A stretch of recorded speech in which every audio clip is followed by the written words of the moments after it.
মুসলিমদেরকে মারার জন্য ভারতে নতুন নতুন পায়তারা চলতেছে। এখন আমাদের এই ভাইরা তো বদ্ধ একটা জায়গায়। আপনারাই বলেন তারা কি করবে এখন? তারা মিশন নিছে, রাষ্ট্রীয়ভাবে মিশন নিছে মুসলিম নিধনের। এখন এই ভাইদের কোনো রাষ্ট্র নাই, কোনো জামা নাই, কোনো আমির নাই, কোনো এদাদ নাই, কোনো জিহাদের কোনো মানে ওখানে অবস্থাই নাই করার মতো তাদের, তাই না? ভিতরে কথা বলছি আমি, কাশ্মীরের কথা বলছি না। তাহলে এই ভাইরা এখন কি করবে? তো এই যে অবস্থা, এই অবস্থা কি মনে করছেন আমাদেরকে প্রভাবিত করবে না? অভ্যন্তরীণভাবে এখানে বাংলাদেশে আমরা বেশিরভাগ মুসলিম হলেও আমাদের আশেপাশে চতুর্দিকে ঘোরাফেরা করতেছে কুফফাররা, চতুর্দিকে ঘোরাফেরা করতেছে। আপনি কাকে বিশ্বাস করবেন? চায়নাকে বিশ্বাস করবেন? ভারতকে বিশ্বাস করবেন?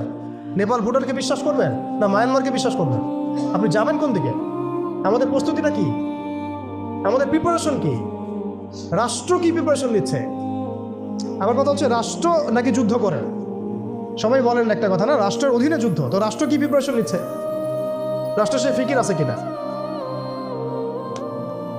রাষ্ট্রের তো এই ফিকিরটুকু নাই যে রাষ্ট্রের মধ্যে ইসলামিক আইনগুলো বাস্তবায়িত হোক। এইটুকু ফিকির নাই তো আপনাদের। যারা ইলেকশন নির্বাচন গণতন্ত্র এগুলো করতেছেন, কার ফিকির আছে? আল্লাহর কসম করে বুকে হাত দিয়ে বলেন তো কার ফিকির আছে ক্ষমতায় গিয়ে আপনি আল্লাহর আইন বাস্তবায়ন? ইসলামপন্থী ভাইদের কথা বাদ দিস, ইসলামপন্থী ভাইদের কথা বাদ দিলাম, আমি সেকুলারদের কথা বলছি, ডেমোক্রেটিকদের কথা বলছি। কারণ রাষ্ট্র চলে আসছে এইভাবেই। আর যারা ফিকির করছেন ইসলাম নিয়ে আমি যাব, ওখানে গিয়ে এটা করবো, এটা আপনি ডেমোক্রেটিক সিস্টেমে করতে পারবেন না।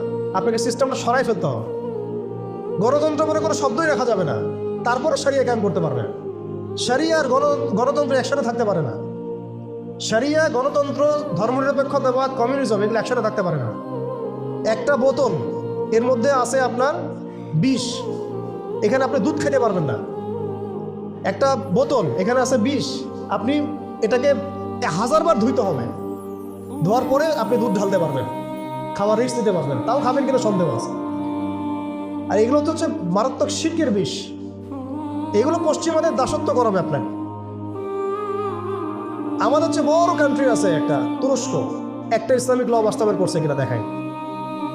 বড় একটা কান্ট্রি আছে মিশর, দেখায় না আমাকে একটা ইসলামিক ল বাস্তবায়ন করতে পারছে কিনা।